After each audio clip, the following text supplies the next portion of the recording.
Welcome to the Bytecode, where we look at smart contracts with the people who wrote them. I'm your host Shafu, and today's guest is Paul. Paul, thanks for taking the time, man.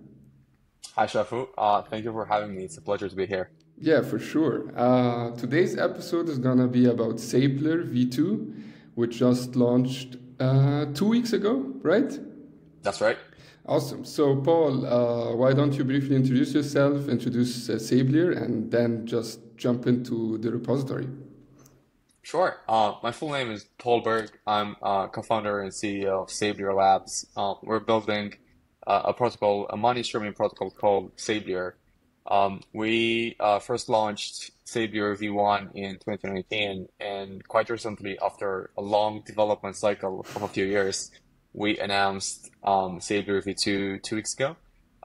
It's a protocol entirely built with Foundry, and we're quite excited about that. We basically all of our backend is built with Foundry. In terms of the features we have, we are the pioneers of what we call lockup streaming.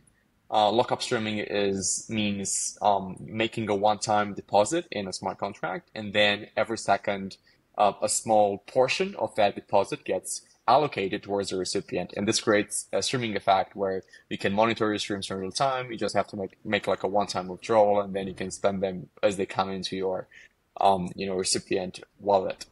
We also have quite a few bells and whistles in V2, which are pretty cool. We have NFTs for recipients, and they are visually represented as hourglasses. If you see our logo here, we basically have an NFT SVG for every single stream in V2, and each color is different. It's similar to Uniswap V3 positions, if you guys are familiar with that. That's more like a marketing play with the design, but the NFT actually has real utility because it's a financial NFT. It's not just artwork. Each NFT in Sablier V2 is backed by the underlying stream tokens. So, for example, if you have a 10,000 USDC stream, the NFT represents ownership over those 10,000 USDC. So we have that, and the other big feature worth mentioning in V2 is non-linear streaming. To my knowledge, we are the first protocol startup in the world, not just crypto, but like in the entire world, to build a non-linear streaming model whereby the payment rate per second, whereas in V1 and in most of our competitors is the same over time, in the Sablier V2, you can do things like say that in the second year, the payment rate will slowly increase. And in the third year, it can more rapidly increase. And the use case is exponential vesting plans, for example, where you give more tokens, more compensation to your employees or DAO contributors, the longer they stay with you. And we are quite excited about that because we think it unlocks a new design space in Web3, where people can create, new kind of non-linear payment structures. And yeah, those are the two main pillars of the V2 system. Awesome. I cannot unsee your logo now. I wasn't aware of Yeah, the. it's a simple hourglass. Actually, Sablier means hourglass in French. One word. Okay, Yeah. okay, okay. That's funny. That's funny. I cannot unsee it now. But Yeah. Well, me neither. yeah. No, awesome, dude. Thanks for the introduction. Do you want to share your screen and we just jump into the Was it? code? Let's do it. Awesome.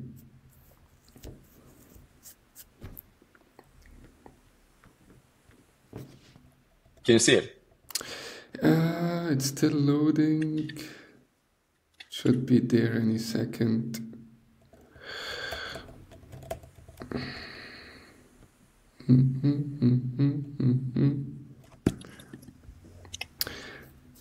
Still doing the animation thing.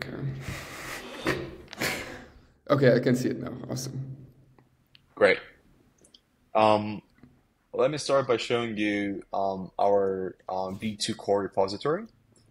This is the place where we store our core protocol logic. The streaming logic is in here. And as I've said, it's 100% built with Foundry. If you can see the languages here, it's only Solidity and some shell scripts, which they don't count, of course. And we also have another repository called V2 Periphery. This design has been inspired by the Uniswap V3 core and V3 periphery. In our V2 periphery, we have certain functions which are not necessary for the core logic. For example, we have functions for batch creating multiple streams. And they live in the periphery. But on this podcast, we will go over the V2 core, because this is where the magic happens with the streaming. And I think a good place to start would be the what we call this lookup linear contract. Let me switch gears to VS Code to get the syntax highlighting. So Sablier V2 lookup linear. Yeah, Paul, can you maybe zoom in a little bit? Oh, sure, sorry. Is it better now? Maybe one more time. That Like this? looks good, yeah. Great. Actually, let me start with the brief overview of the contracts that we have. We have 4 contracts. We have the lookup linear, which is the simple linear streaming model, where let me seeing them visually would help. So lookup linear is this basically. You can the same payment rate per second until the end of the stream. You can also have clefs, but these two are basically the only models permitted by lookup linear. We also have something called lookup dynamic, which is our specialty nonlinear streaming contract, which enables the nonlinear streaming designs I talked to before. In the UI, we only allow a few custom streaming curves, but with time we will add more. And at the contract level, you can actually create any mathematical function using the lookup dynamic contract. And we look forward to your feedback if you guys have a look at this and have an idea for a good a nonlinear streaming curve. We're all ears to hear your feedback on that. But anyway, to come back to the overview, so we have these two lookup linear and lookup dynamic. Lookup comes from what I said before about the fact that you have to make a one-time deposit. That's the lookup part. And the linear and dynamic is what I explained before. We also have the NFT descriptor. This is what produces the NFT SVG. It's a modern fresh implementation in Solidity version 0.8.19, using very modern features of Solidity like string concat for concatenating strings. But yeah, this is basically like a constant. It's full of only constant functions. There is no state. It's just producing the dynamic SVG based on user data. And finally, we have the controller, which is like our place where we store protocol fees and basically configuration for the entire protocol. Very well. So let me start with the lookup linear contract. This is the simpler streaming design. Here the idea is that you have the same payment rate per second, and there's no non-linearity basically. And here's the streamed amount of function, which shows you the simple mathematical function that gives you a specific point in time. For example, you have 3-year stream, and after 1 year, a third of the deposit would be streamed, and this is how it looks mathematically. You can notice that all of our functions are commented with NatSpec comments. We care a lot about documentation, source code documentation. We believe this is super important because of smart contract immutability. And every single member in this contract is documented with comments, every parameter is explained, and so on and so forth. We're using headers to separate constant functions from events, and most importantly, from non-constant functions. And you can see here there are 2 ways to create streams in lookup linear. you can create a stream by using the create with durations functions, which what it does, it sets the start time to block timestamp. So whenever the transaction is included in the blockchain, the block timestamp will be used as the start time of the stream. And the end time is the sum of the block timestamp and params duration dot total, which is a parameter which I can show you in a bit. Data types, very well. Lookup linear. Okay, so you can see here, these are the parameters that go into the function. We had to use structs to avoid stack to deep. But the idea is you provide these parameters, and the sender who creates a stream is a recipient who receives the stream assets. It's an amount inclusive of any fees. The ERC20 asset contract and Boolean cancelable, which says that the stream is cancelable or not cancelable. A duration struct, which gives you the duration of the stream, which will be dynamically computed at the execution part, and finally the broker. This is actually a feature for making integrations. So if you're, for example, building a custom UI for Sablier, then you can specify a broker address and a fee, which is a fixed rate number, which means a percentage, and you can monetize your app with Sablier v2 by using this broker struct. By the way, if you have any questions along the way, feel free to stop me. I know this is we're going through a lot. Very well. And the other way to create streams is, create with range. The difference is that with range, you have to specify a start time and an end time.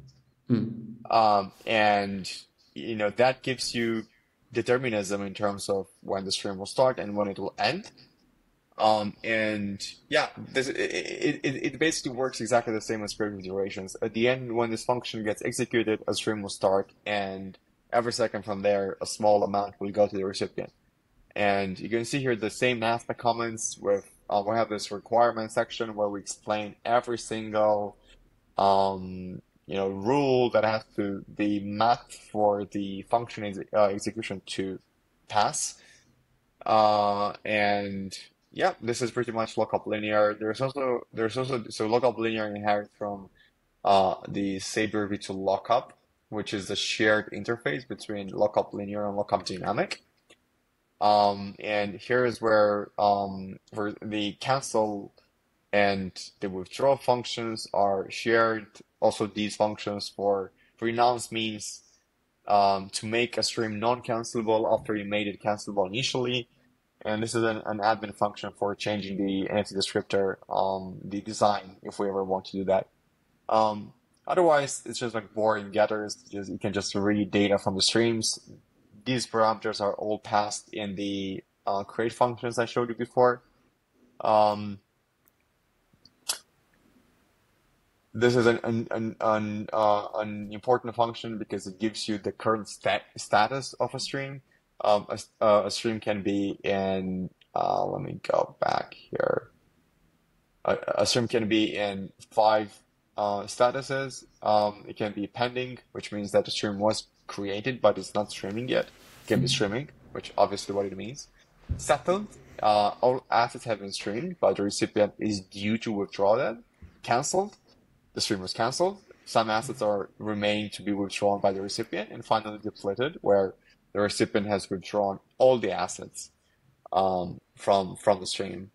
And there's that. There's a stream demono function, which is also very important. It gives you how many tokens were streamed up until a specific point in time when you call it. This function, of course, uses block timestamp to calculate that.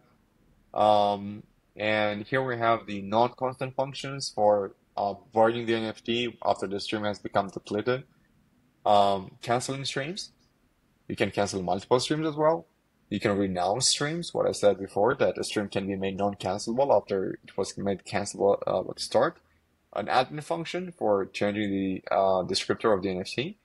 a withdraw function for recipients to claim their streamed assets, a withdraw max, which withdraws the entire available amount at the time of the transaction, and two more utility functions, variants of the withdraw function that this function gives you the ability to withdraw all the assets and then transfer the NFT to somebody else. Um, but yeah, this is pretty much it with the lookup linear.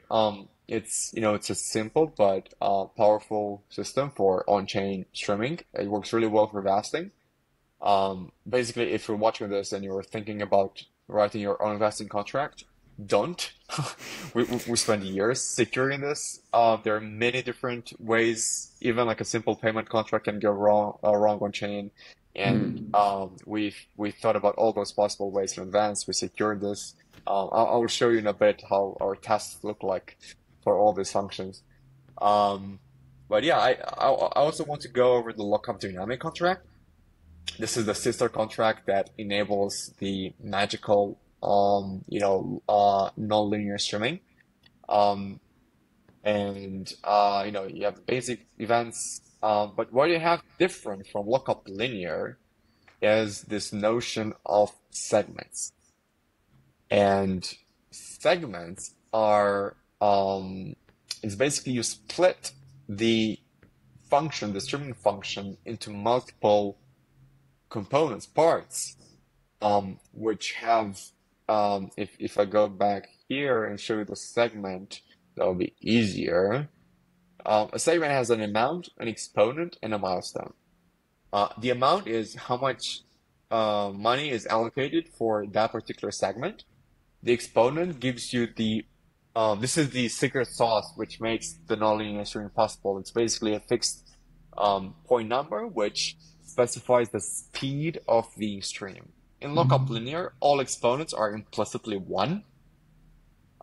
Here, the exponent can be greater than one or lower than one, and depending on what value you set, the payment rate will increase faster or it will increase slower. And this is what gives the magical non-linearity of lookup dynamic, is the segments which you can compose. And then you have a milestone which says when the segment stops. And I want to briefly, so this is the NOT spec which explains the mathematical representation of the segments, how they are used to compute the current streamed amount of in a lookup dynamic stream. But I want to briefly show you the docs because that will greatly simplify this presentation for you guys. So if I go segments, very well. So we have this here. Actually, let me go types of streams. So if you go to traditional unlock, each um each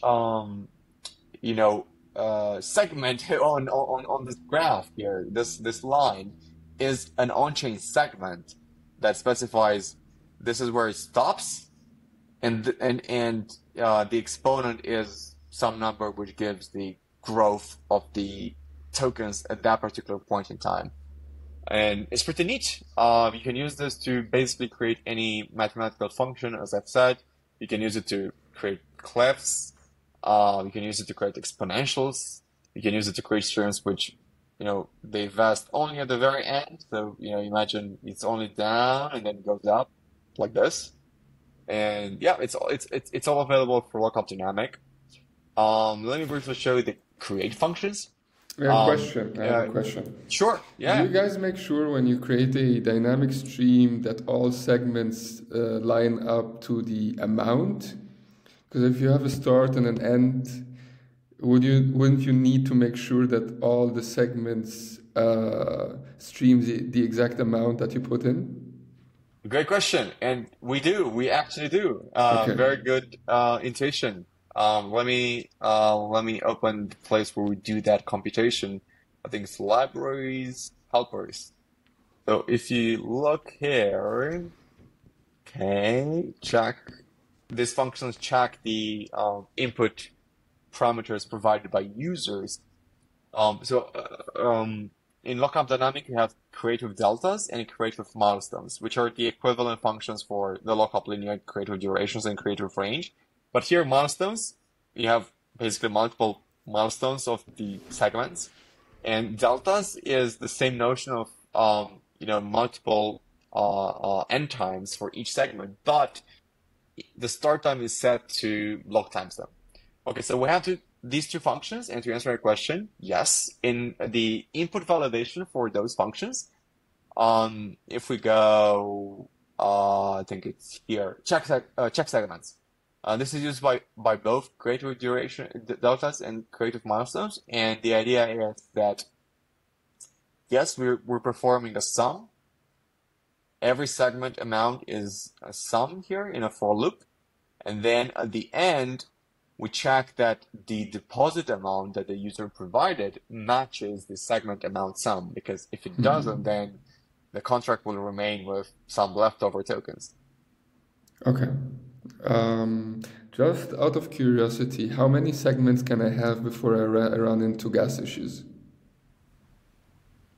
Very good question again. We actually spent a few days researching this, and it varies a lot based upon the chain that you're using. A conservative figure that we actually have a max segment count in the Sablier V2 lookup dynamic stream. So if you go here, we have this max segment count, which is initialized when the contract is constructed, with the purpose of not allowing that state to occur. We don't want users to accidentally create streams, which then when they're calculated after they're created, then they take more than the block gas limit to be computed. So we have this immutable here, and we set it to 300. That is the conservative figure, and it's the same across all of our current chain deployments. We set to start there just as a precaution. If we see interest in this feature and people say, "Oh, but I want 1,000 segments," then we will make another deployment and offer multiple segments. But we think that for now, 300 segments should be enough for most use cases. I mean, even like for 300, the gas cost will be insane. But anyway, yeah. Okay, interesting. Would it be helpful to go over the actual implementation of those functions that I showed you in the interfaces? Sure, let's do it. Let's briefly go over the simpler, or if we are in dynamic, let's remain in dynamic. So we're using this inherit doc feature of Solidity to inherit an aspect, so we can keep it only in the interface and like use it in multiple places. These are all getters. Okay, so this is the interesting part. Say you have creative milestones. The user here will specify the parameters in a struct, and then we have the internal function which creates stream. There are quite a few checks here. You have the check and calculate fees function. So what this does is that it calculates what is the current protocol fee. The protocol fee is similar with the Uniswap global fee, if you guys are familiar with that. It's a fee switch which we can set to a non-zero value. Currently, it is 0, and it will remain 0 for a long time. But that's what the function does. And then we also have the broker fee, which is the creator of the stream. For example, again, suppose you're building an integration with Sablier, and you're creating streams. You can monetize your integration by passing this broker fee. And that is revenue that goes to the integrator, and it's a win-win. We get TVL, they get to make revenues by just using Sablier. So that's what this function does. It calculates the fees and checks that the fees are not too high, they don't overflow. Then we have the check creative milestone parameters. These are some vanilla checks. One of those are these are the most complicated checks in the check segments functions. But if you go here, create with milestones, just basic checks like don't provide 0 segments, don't be above the max segment count, which will allow, no 0 deposit amount. You can stream 0 tokens, and finally the check segments. Great. So once all checks have been made, because we're using checks effect interactions, we proceed with creating the stream object in storage. And this is basically just parsing the user parameters and putting it into the struct which manages the stream. And yeah, just like pushing the segments in a storage array. We have to do this because you can't just assign a memory array to a storage array instantly. It's a limitation on the language now. But yeah, anyway, then what we do is calculate the protocol revenues. If this is non-zero, currently it's zero, so this will always be zero. Then we mint the NFT to the recipient. We transfer the assets, the ERC20 tokens, and from the sender, master sender to the contract address. Very well. And we check if the broker fee is non-zero. If it is non-zero, then we also transfer that actually we transfer it directly to the broker account. The idea is that, we don't want to first make a big payment here and then another transfer. Let's like do it directly, it's the same thing. And finally, we meet an event. And yeah, this is how stream creation works in Sablier V2 Lookup Dynamic. As you can see, we have everything explained in English, every single step. We have an OCD about this. Everything has to be tightly explained and, in natural language. And, this also like helps us with development and testing because we can see, okay, what is this part of the code doing? Or if there's a bug, what did we want that part of the code to do? Yeah. So it really helps a lot to explain our code the way we do. Yeah, that's interesting, Paul, because I wanted to ask that question. So, for example, line 561, for example, it's like obvious, you know what I Oh mean? yeah, It's like yeah. so. I It wanted to ask is. that question. Do you guys are really trying to comment every single line of code? Because in the helper, it's also so. If you switch back into helper, it was checks the deposit amount if zeros. Yeah, if you scroll up there, yeah, checks the Yeah, deposit I know. amount is not zero. It's like Yeah, so you should know what that if does if you're a yeah, proper developer. Really, so some explanations are actually pretty damn useful. of For course. example, here I'm adding a link to a GitHub issue. I'm explaining why unchecked arithmetic is safe Yeah. because, adding one basically can never overflow in Ethereum until the end of time.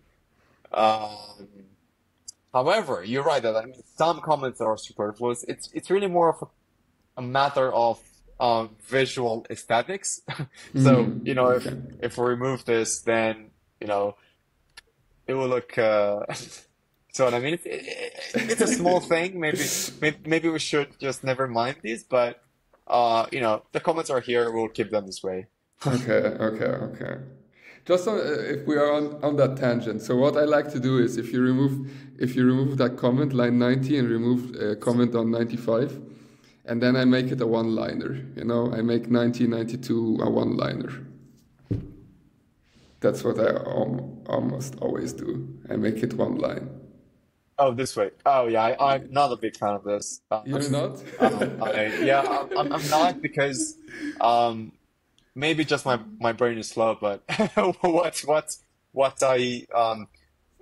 I like to first parse and internalize the if block. Okay, so again, this might be a silly example, but like ifs are important in smart contracts, and I just want to really see it clearly, and then you know separate it on a different line what the actual if does. Again, a very small thing in the grand scheme of things. This probably doesn't matter. Like either way, it's gonna be fine. In vast majority of cases, it's really more like a habit than like a rational choice. But it does look a bit more structured. Fair enough. Fair enough. Very well. And most functions are structured like this. We have comments everywhere. I think what would be useful now, given on what I showed you, is to go into our tests, because we have quite a comprehensive testing suite. As I said, we spent years building this. We picked our Foundry in 2022 and worked closely with the Foundry team to provide. I think I opened like 130 GitHub issues in Foundry, Oh, to make feature requests and report bugs and whatever. So we're quite proud of our testing suite. And yeah, just wanted to briefly show you how it is structured. Um, but first, let me open the function that I wanted to show you as an example. So if you go to the lookup contract, we have, wait, is it here? I think it's here. No, it's off. Okay. Okay, so we're gonna look at the test return for this function, status off, because it's a simple, nice function. Okay. Actually, before I do that, let me quickly. Can you still see this? I can see the presentation. Great. Yeah. So our approach in Sablier V2 has been to have a very clear category structure of tests. And there are many ways you can categorize Foundry tests. I'm not saying this is the only one or this is, the best one. This is what has worked for us. And I encourage everybody. The point here is more so that you think about categories, not that you think necessarily about these specific categories. What we did is basically said, look, let's create different categories for different um, environments of tests, and they are unit, integration, invariant, and fork. A unit test is a function that involves a single contract. You're testing a function which is simple and it involves just one contract. And that means that if your function interacts with an ERC20 contract, that is not a unit test. And this might seem like a radical departure from the typical way people refer to unit tests. Like if they say unit test they focus more on the simplicity of the test code itself rather than what the contract under test does. But our take on this is that contracts, when they interact with external contracts, with other contracts, that's where typically things go south. That's where things go bad. That's where bugs happen. That's where hacks happen and whatever. So we want to, the unit tests. We know having them separated like this gives us peace of mind that those are like, relatively simple contracts that they basically only refer to themselves. Then we have the integration, which is a step up from unit. It's basically, functions which involve multiple contracts. If your contract calls an ERC20 contract, then that's an integration test when you're like testing it. Then you have invariants. These are expressions that should always hold true. To give an example, imagine you are testing an ERC20 contract. The total supply of your tokens should equal the sum of all user balances. That expression is not something that is explicit in the code itself, in your source code. However, it is absolutely fundamental to the correctness of your protocol, because if the sum of user balances does not match the token supply, that's bad from many reasons. Finally, we have fork tests, and these are tests that run against a production chain. And this is going to be Ethereum mainnet, going to be Goerli, whatever. The idea here is to look at those components of your smart contract system which are interacting with external contracts. Um, Again, EX20 contracts, that's what we do. And run a fork of mainnet and see, look, does it work with actual USDC? Does it work with actual DAI? And so on and so forth. So these are the high-level categories, but we also have low-level subcategories where each of the previous high-level categories, they can be further split into concrete and fuzz. And concrete means your standard deterministic tests that take no inputs. As in the test functions, they take no inputs, and they're just like basically hard-coded values.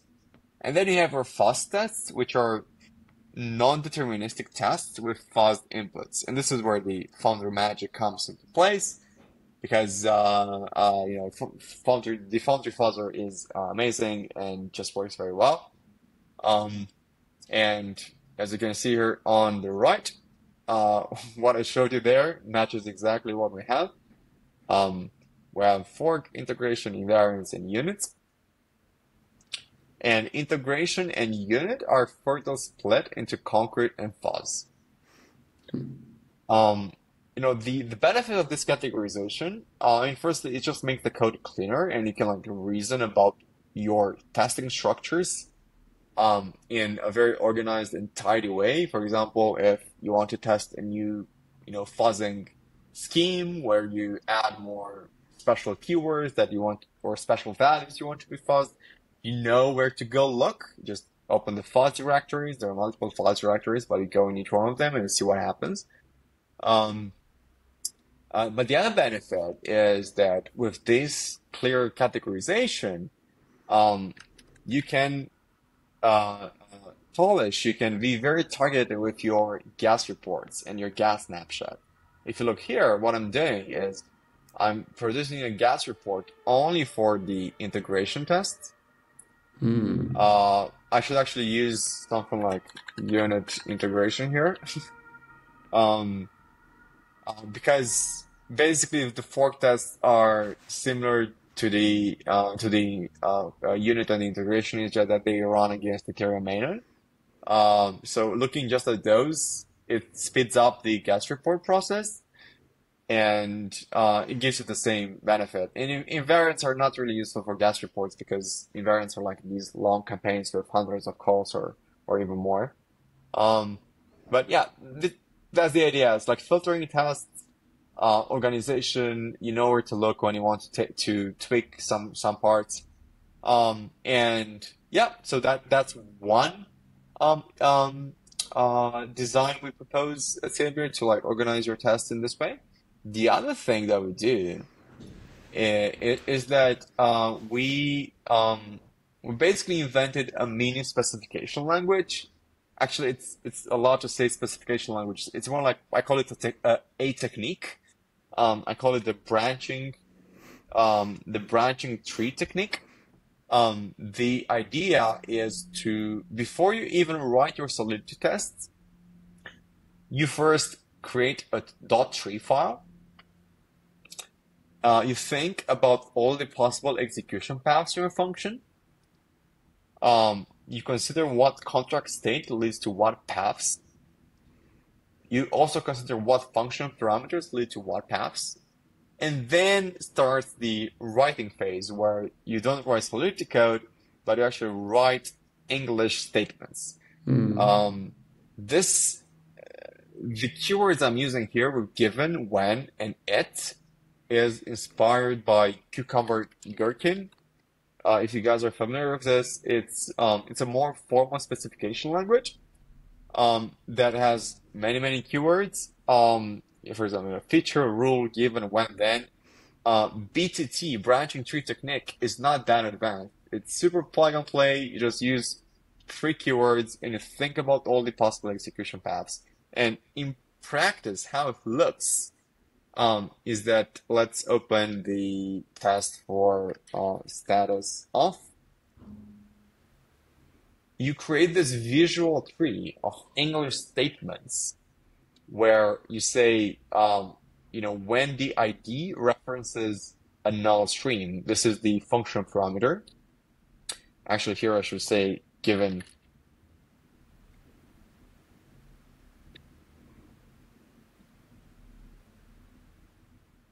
So you use when for function parameters and given for contract state. And the beauty of this is that it firstly helps you during the testing phase. It helps you think deeply about, what is the logical tree that occurs when the function is executed on chain. And your job with this approach is to basically say, I want to rule out all the reverts first, because typically reverts are at the beginning. And then I will work my way up from there, or actually down, and create this tree of like possible execution paths. The benefit really is that it gives you context on what's happening. For example, if I look at the test, it should return canceled. The it parts are tests. I know that all the prior given and whens, they should pass. I know that they are all those conditions are met. And let's see how this looks in practice. So if we go to the status of function, the test, you can see that the function mirrors the tree. So we first start with the revert when the stream is null. So when the ID you pass points to a stream that does not exist, you want to expect a revert. And that matches this. So let me split my, okay, this is better. So you can see that this matches the revert here. And then this is a nice trick that we use. To mirror the tree, we're using modifiers like this. So we say you first write a test and then you look at the when branch. When the ID does not reference a null stream, you write this modifier. Yeah, and then this is so cool, Paul. This is really cool. Thank you. Yeah, we're also super excited about it because I think it can be used by anyone. It's super low. The barrier to entry is super low. We just need to have like this VS Code extension for the tree, and it's almost like therapy for developers because you have this clear structure of what your function actually does. And by the way, because this is plain English, you can share it with your team members. Yes. You can share it with your non-Solidity colleagues, and they can better understand how the protocol works. The front-end team has also found this super useful in our case because they were designing for example, the create stream form, and they were looking at all the requirements in, for example, the create stream, create with durations or with range, let's say. The tree, range, the tree. And this is a bit more complicated. I will not go into it right now. But, the point is that they look at, okay, for a stream to be created, all of these conditions need to hold true. And it's plain English and it's easy to understand. Anyway, to go back to the example. Then you basically, for every each statement, for every leaf in your tree, you create a test that looks like this. And you add some context at the end, which is drawn from your it statement here. Finally, if you look at the end, the beauty, everything starts to fall into place when you look at the final test, which is basically the happy path of when a stream is streaming in Sablier v2, you assert equal that the status is streaming. But you have this nice visual context here where you're saying that all of these conditions have to hold true for the test to pass. Yes, there can be some people have given me feedback on this and said, oh wait, but this is just empty. Some modifiers are empty. That's right.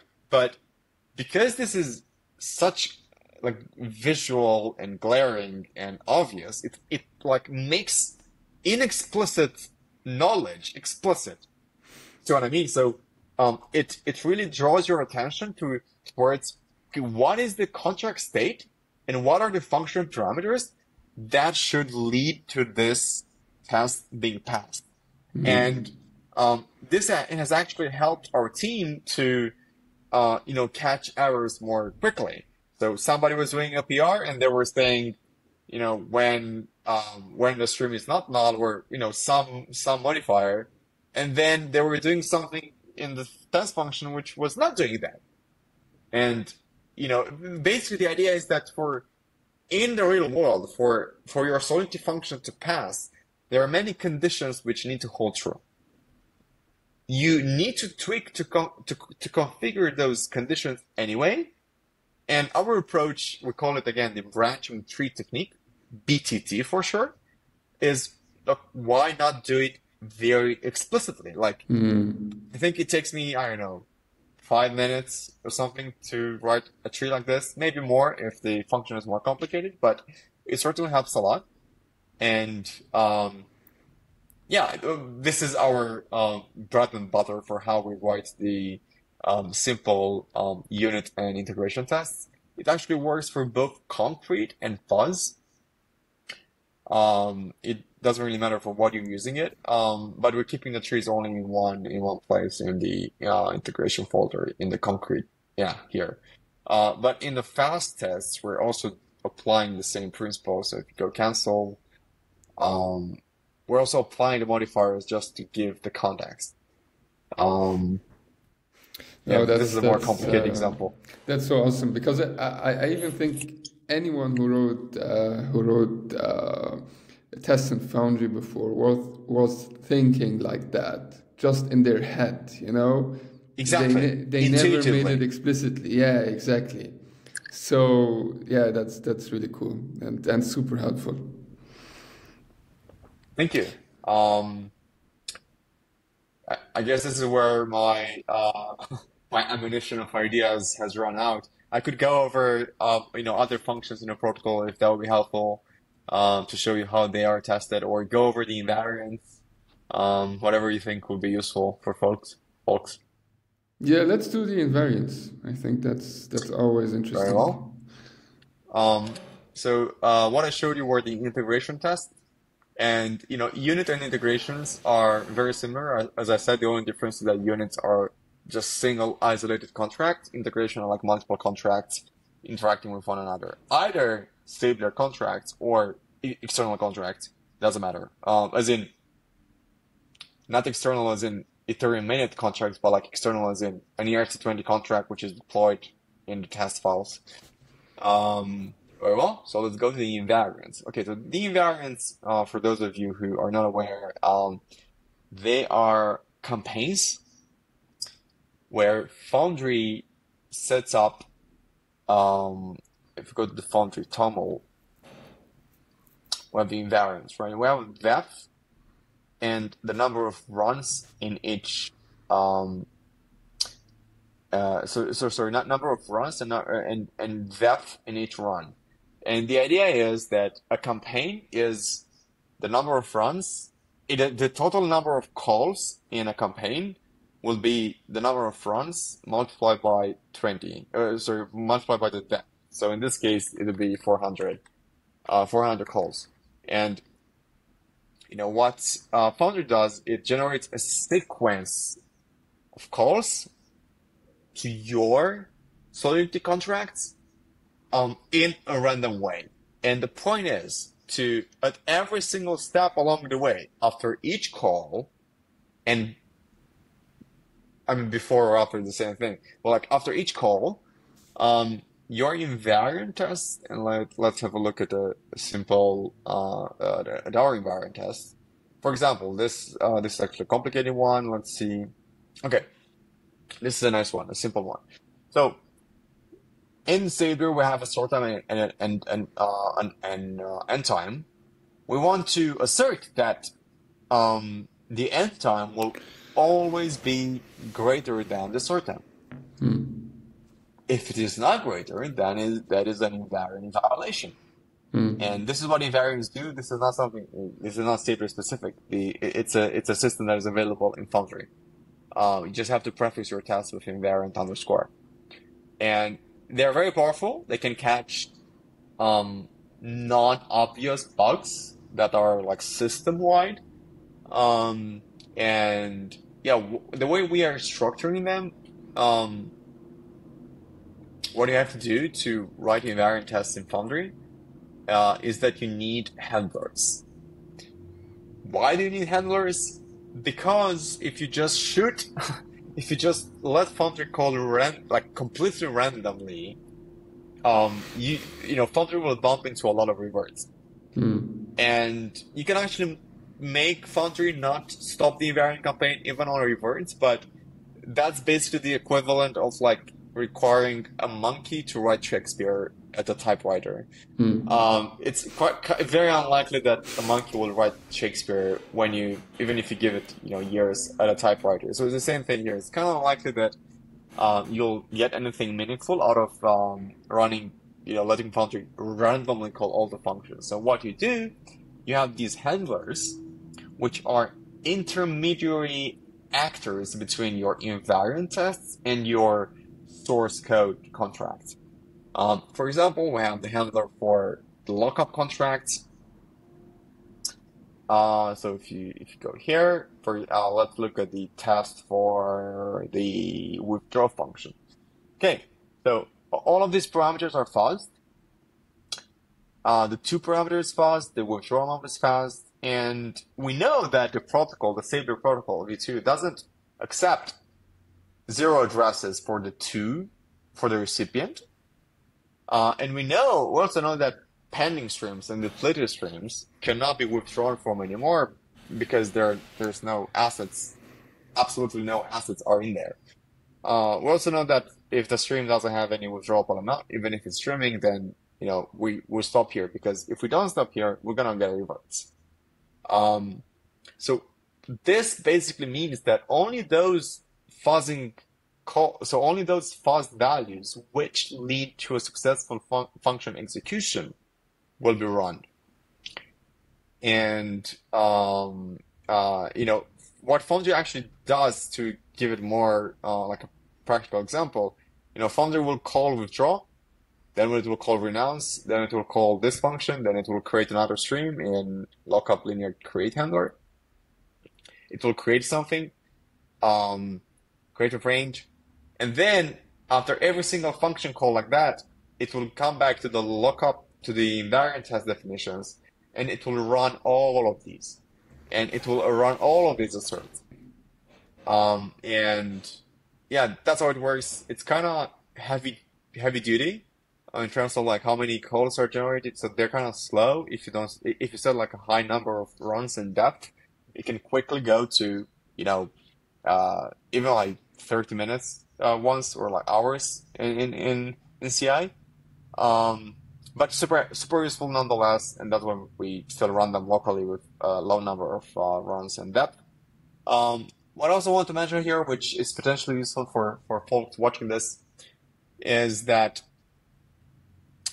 managing time in invariants at the time of recording this is a bit difficult. Foundry doesn't have native support for time warping, time jumping in invariants. Foundry does have this thing called VM.warp,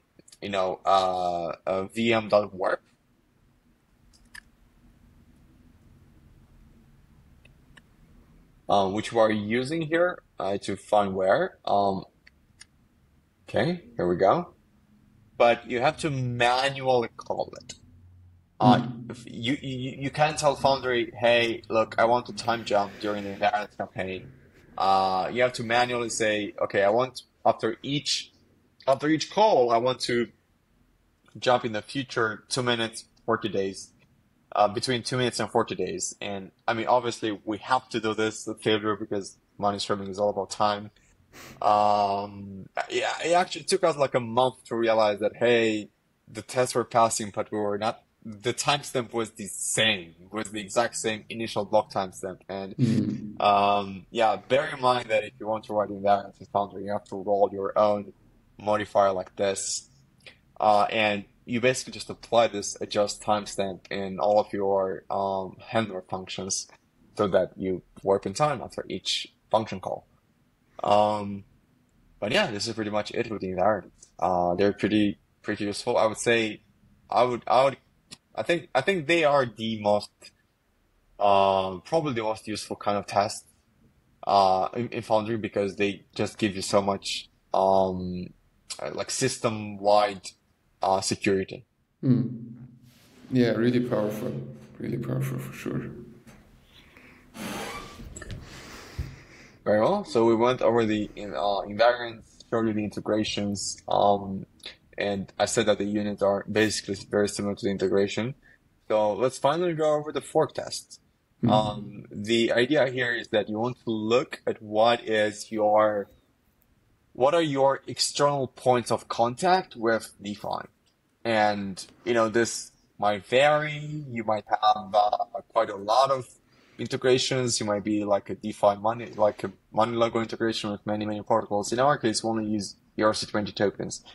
And the way this works is that we have these shared tests, which they're actually these might be the the most complicated ones in terms of the number of things tested and just raw lines of code. What we're doing here is it's really like a full end-to-end test where we create, we withdraw, and we cancel a stream. At every point in time, we interact with ERC20 contracts, and we run the test against DAI and all of these tokens here, Shiba, Euro, USDC, USDT.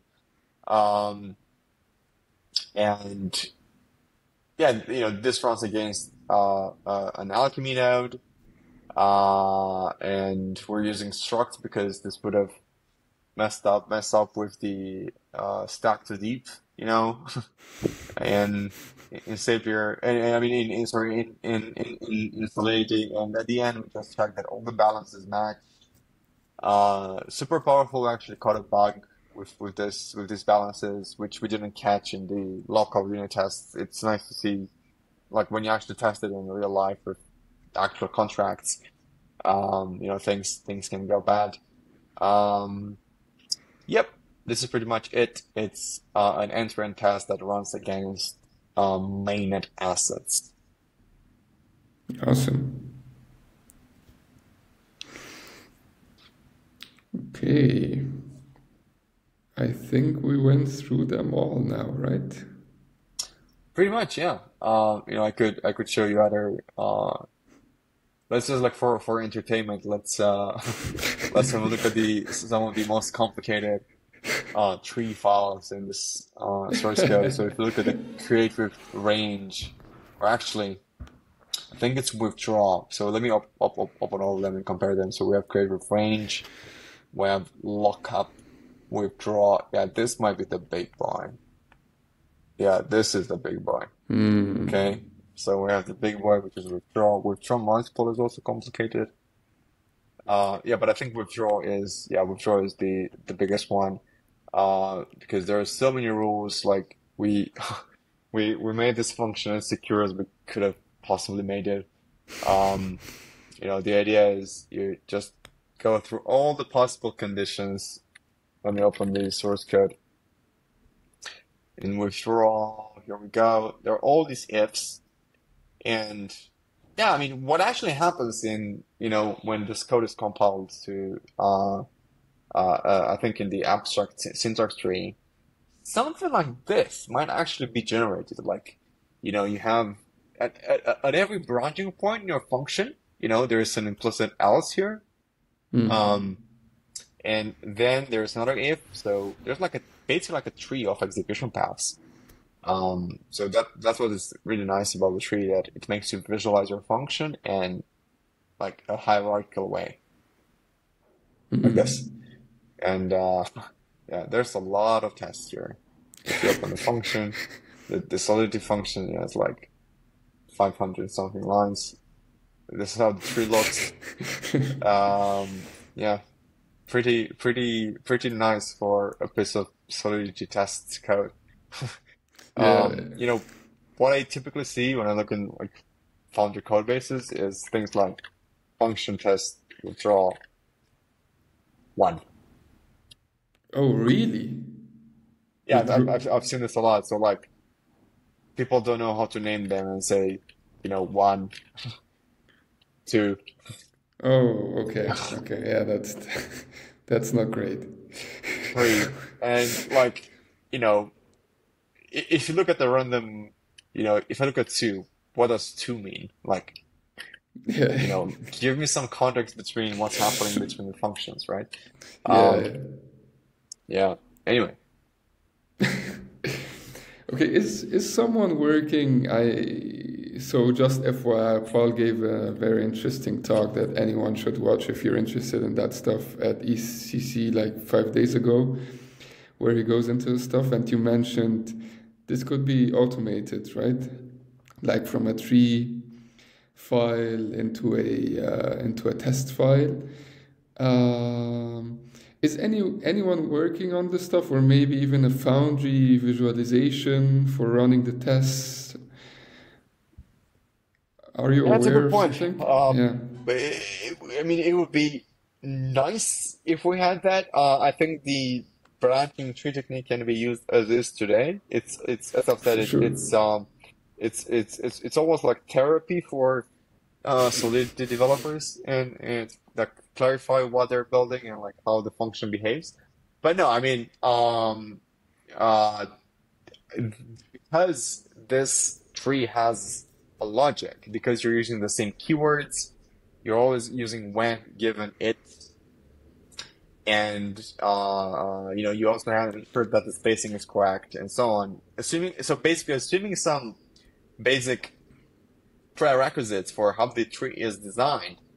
What I am thinking about, I don't think I have the bandwidth to build it myself, but what can be done in principle is like an idea is you build a CLI or I don't know, maybe in Foundry, where the idea is not like a CLI that you feed a tree file like this and it looks at, okay, what are the when nodes? What are the given nodes?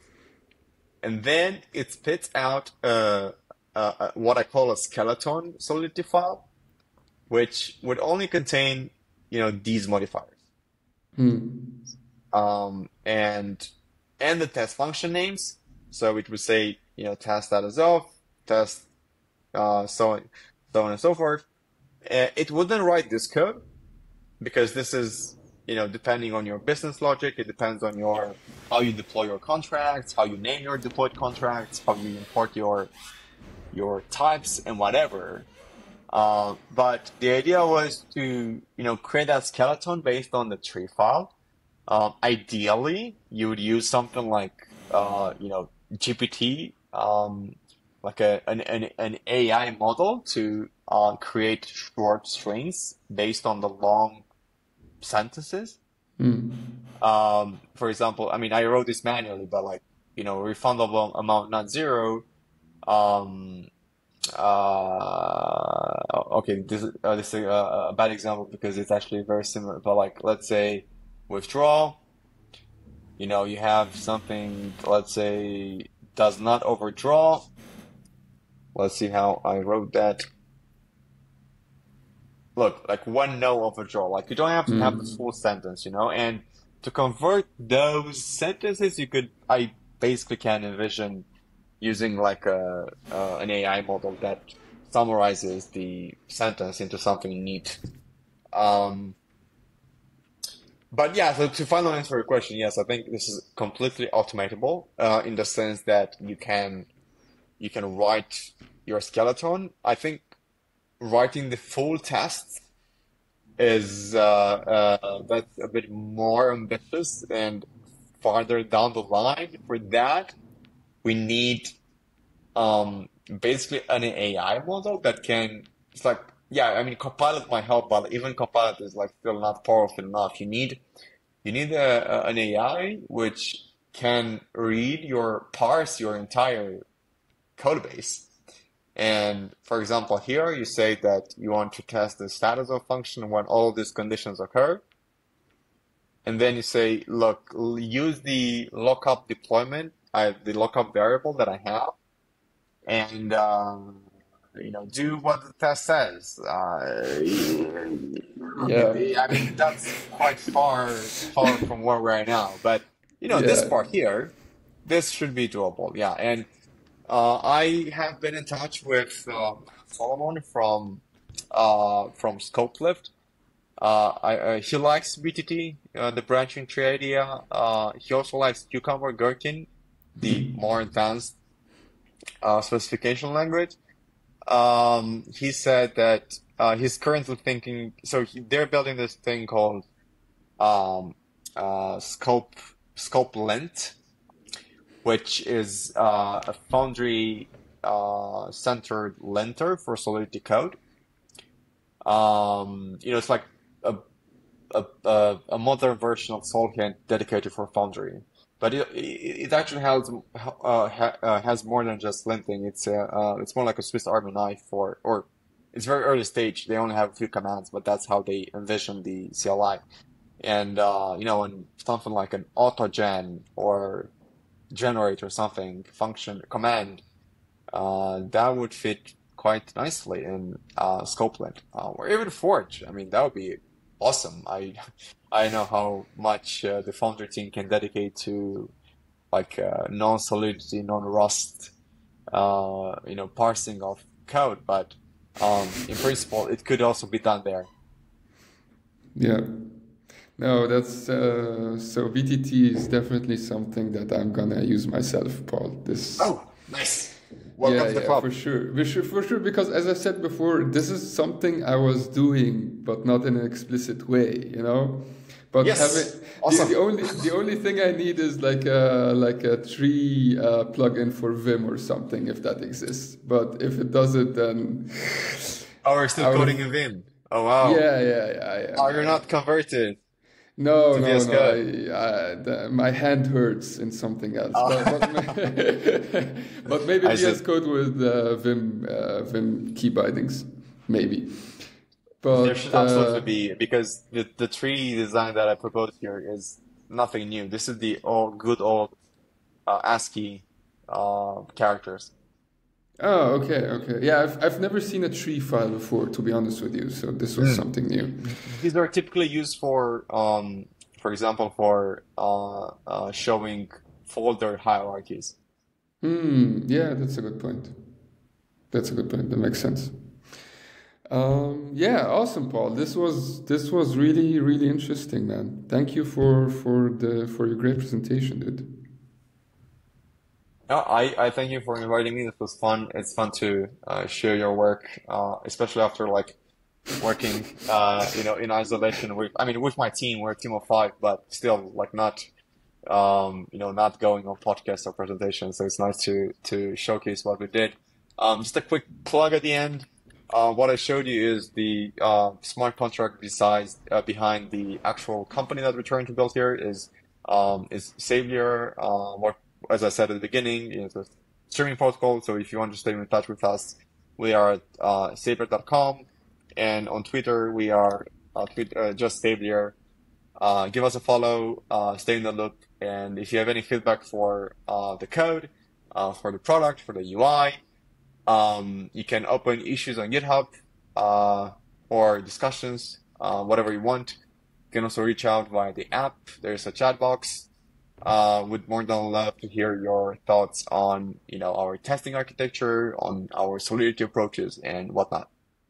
Yeah, you just closed Twitter, but open it again, please. And you have to follow Paul if you're interested in Oh, any of this stuff.